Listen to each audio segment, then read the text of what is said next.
Venus 2, Kabami, Ingaju, ဂျူပီတာဂျူစနေဂျူစေတန်ဂျူယူရေနက်စ်ဂျူနဲ့နက်ဂျွန်ဂျူတို့ကိုအစလိုက်တွေ့မြင်ရမှာဖြစ်ပါတယ်။ကျမတို့နေဖွဲ့စည်းမှာဒီလိုဂျူကြီးတွေတောင်ကပဲအခြားနေရာတွေအများကြီးရှိနေပါသေးတယ်။လက်ခတမေရပညာရှင်တွေဟာနေဖွဲ့စည်းပြင်မှာရှိတဲ့ရေခဲဆိုင်ခဲတွေ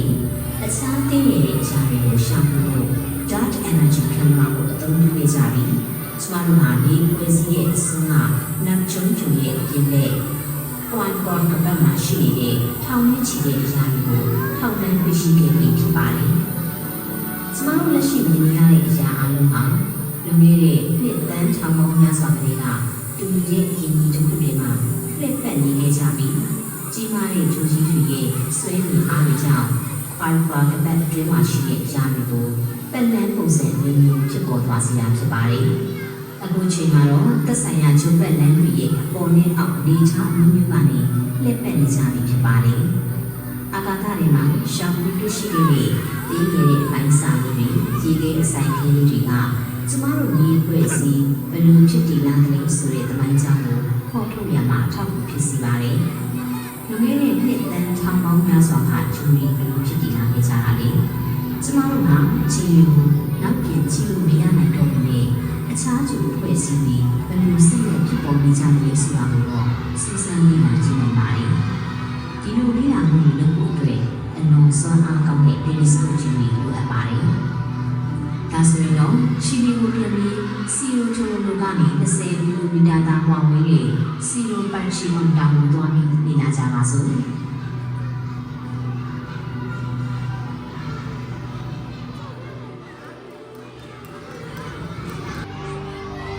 ကျမတို့ကညဘက်ဒီမှာ telescope တွေကိုသုံးပြီးနက္ခတ္တဗေဒပညာရှင်တွေအတွက်လိုအပ်တဲ့အချက်အလက်တွေကိုစုဆောင်းနေပါတယ်။ကျမကိုယ်တိုင်ကလည်းအခုလိုစူးစမ်းလေ့လာနေရတာကိုတကယ်ကိုနှစ်သက်နေပါလေ။အကြောင်းမျိုးကိုတေချာစဉ်းစားနေပြီလို့လည်းဖြစ်နိုင်ပါတယ်။ဖိုတိုအားလုံးကနှစ်ဘီလီယံပေါင်းများစွာတက်တန်းရှိတာလို့ဟုတ်ပါဘူး။ကမ္ဘာလေးတစ်ဝက်မှာရှိတဲ့ဖိုတိုတွေအများစုကတော့မကြာသေးခင်ကမှဖန်တီးထားတာဖြစ်ပါတယ်။ GPI ကနေထောက်လှမ်းရရှိတဲ့နည်းတွေကတော့ခြေတလုံးရဲ့နီးနားတစ်ဝိုက်ဂျိုရီရဲ့ဖြစ်စဉ်တွေကိုပြသတာနေချက်ပူကြီးတယ်လို့ပိုပြီးတက်ပါပါတယ်။အဆိုပါခြေနဲ့သူ့ရဲ့ဂျိုစနစ်ဟာနှစ်တန်း30အောက်ကတက်တန်းရှိနေပြီးကျမတို့ရဲ့တက်တန်းရဲ့လက်ရှိဒီဖွဲ့စည်းရဲ့နိုင်ရှင်တက်တန်းရဲ့စနစ်တစ်ခုဖြစ်ကြောင်းတွေ့ရပါတယ်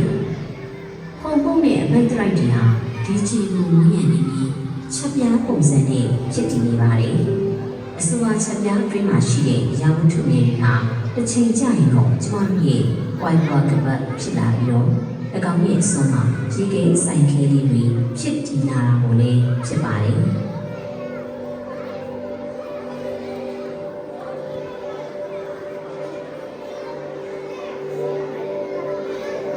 DL70 လို့မြင်တတ်မှတ်ထားတဲ့ခံမှန်းတက်တန်းနှစ်10တန်းလောက်ရှိတဲ့ကျက်တလုံးရဲ့ပုံလေးတွေဖြစ်ပါတယ်။၎င်းရဲ့အကျဉ်းချံချက်ပြားဟာကျက်တစင်းကိုဝန်းရံထားတဲ့ဖုံဖုံဝန်းကြီးတစ်ခုနဲ့ပို့တူပြီးတော့အနည်းဆုံးဂျူပီတာအရွယ်ဂျိုကြီးတစ်လုံးဖြစ်ပေါ်နိုင်စေလောက်တဲ့အထိကြီးမားတဲ့နေရာမျိုးကြီးတစ်ခုဖြစ်ပါတယ်